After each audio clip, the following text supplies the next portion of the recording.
I never thought I would see so much debt so quickly as we have seen in the last few months. So what we're really talking about is government debt, because no one expects governments to go bankrupt, although we all know that occasionally they do default.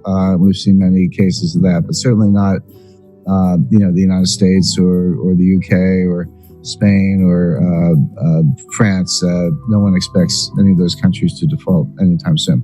But the way I think about debt is I use the debt to GDP ratio, because debt is not automatically a problem. It may be a problem or it may not be a problem. It all depends on how much income or output you have to service the debt. So just to give a simple example, let's say you have a credit card and you have a $50,000 balance on your credit card. You owe the bank $50,000. Is that a problem? Well, if you make $20,000, it's a big problem. You're probably going to go bankrupt. But if you make $200,000, you could probably, write a check and pay it off. So the answer as to whether the debt is a problem or not can only be thought about in relation to your income. And so I use the debt to GDP ratio. I say, how much debt does a country have? How much debt is outstanding? And how big is their GDP? And when you use that ratio, if you're at, say, 30% or even 40%, that's a comfortable ratio. Yes, you have some debt, but you also have, say, a strong economy and your ability to service the debt by collecting taxes or other sources of revenue is very reasonable, and that debt level is sustainable. But when you get up to 60% happens to be the level under the Maastricht Treaty, where the members of the European Union are not supposed to have debt in excess of 60% of their GDP. Now, many of them do.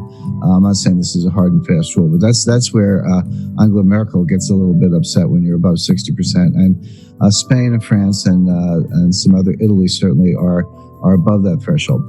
But there's another threshold that's important, which is 90%. And 90% comes out of the research of Ken Rogoff and Carmen Reinhart.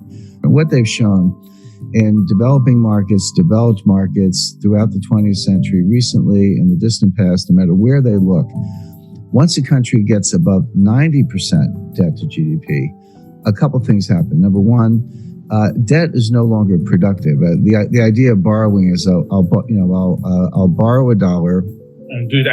I'm going to do something with that money. Huh? Yeah, I'll borrow the $1, I'll spend the $1, but I'll get $1.20 of GDP because I'll spend it on something, but then the recipient, he'll spend it, and then someone else will spend it, and by what's called velocity, or the turnover of money, you'll actually get more than you borrow. That's Keynesian economics, very simplified version of it.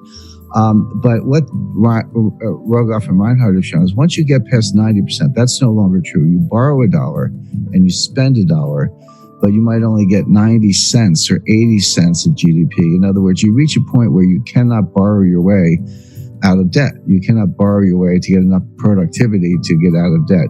And then you're sort of in a doom loop or a death spiral.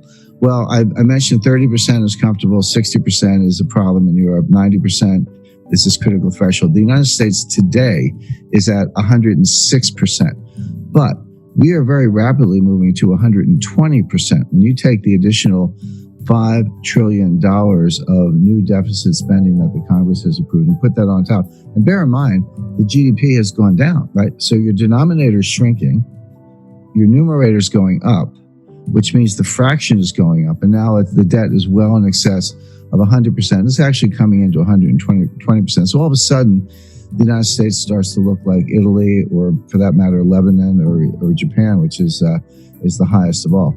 Now, the modern monetary theorists, MMT, modern monetary theory, whom I completely disagree with. I know a lot of them. I know Stephanie Kelton. She's a big brain. She's one of the thought leaders. She has a new book coming out. They say, so what? They say it doesn't matter. That you can take your debt to GDP ratio to not only 100%, but 200%, or in theory, even 300%. It just doesn't matter for two reasons. Number one, you can always print the money to pay off the debt.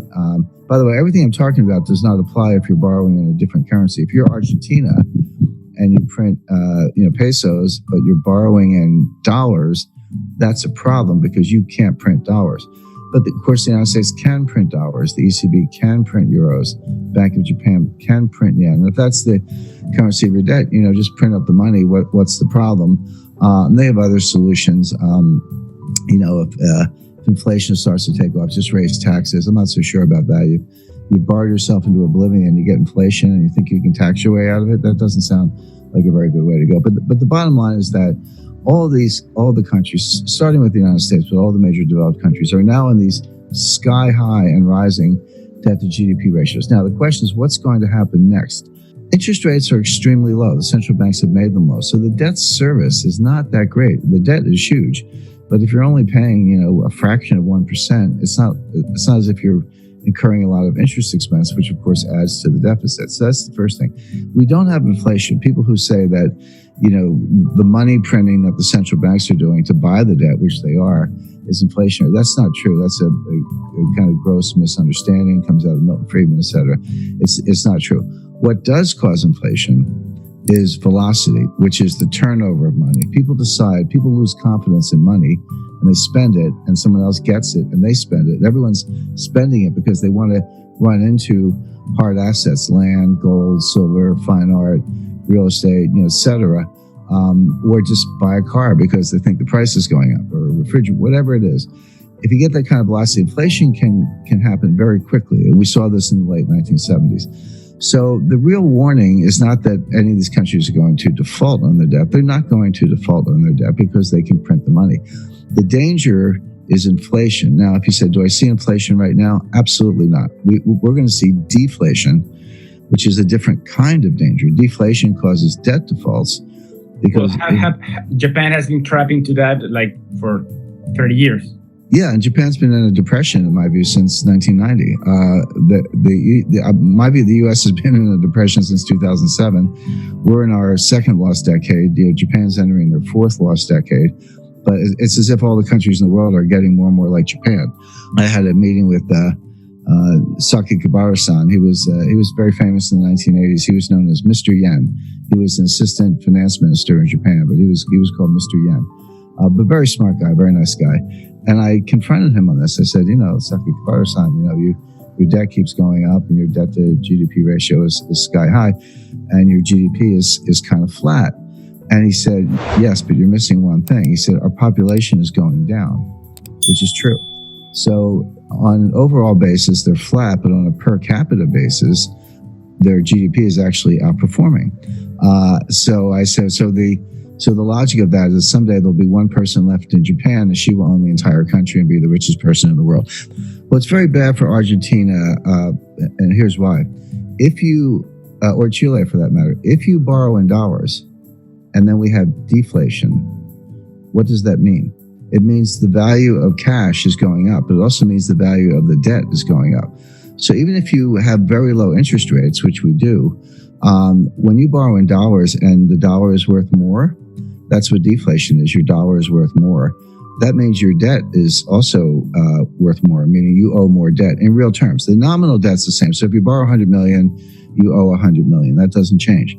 But if you have deflation, so that the 100 million is actually more valuable. See, this hasn't happened since the 1930s. People don't understand. No one alive has really lived through a strong deflationary period. A lot of us have experience with inflation. We had it in the United States in the late 70s, and you're right, Argentina's had it on multiple occasions, and we can name other countries.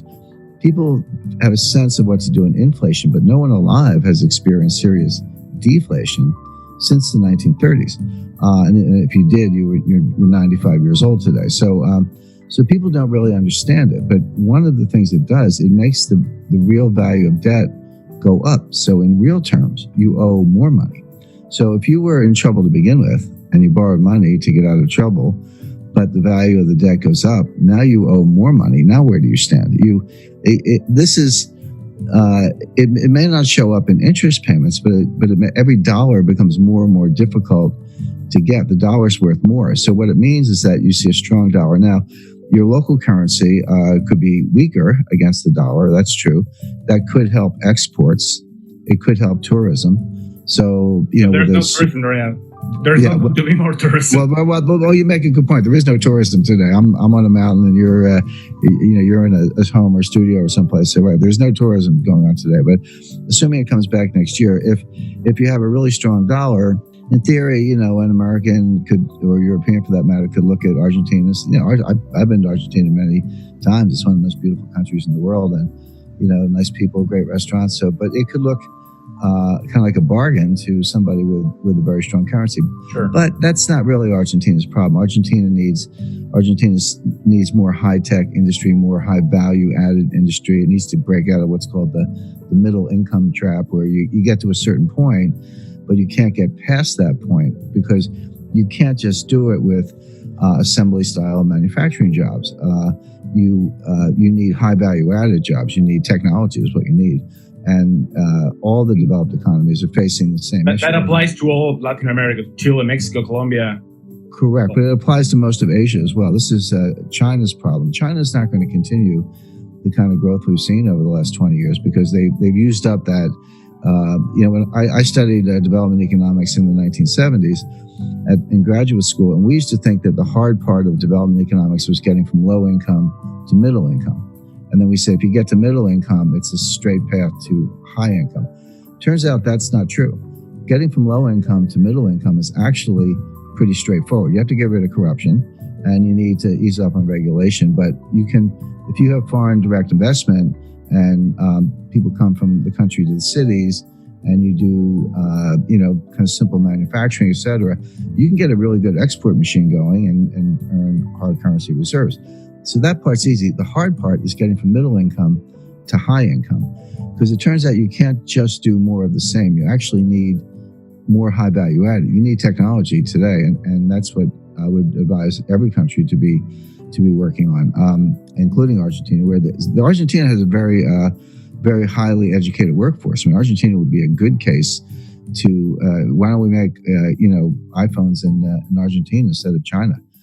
And we're going to bust up. The United States is going to bust up the supply chain to China. We're going to shut over time. Won't happen overnight, but we're going to pull those factories out or shut them down and move them elsewhere. So the question is, if I were advising any developing economy, I would say, how can I become a supplier to the United States? If they're going to get rid of China, which we are for a lot of reasons, I'd want to be in the list. And we're actually looking at Jordan as a country that could make cell phones. India is a big case because they have cheap labor. Argentina, I think, is a better candidate because they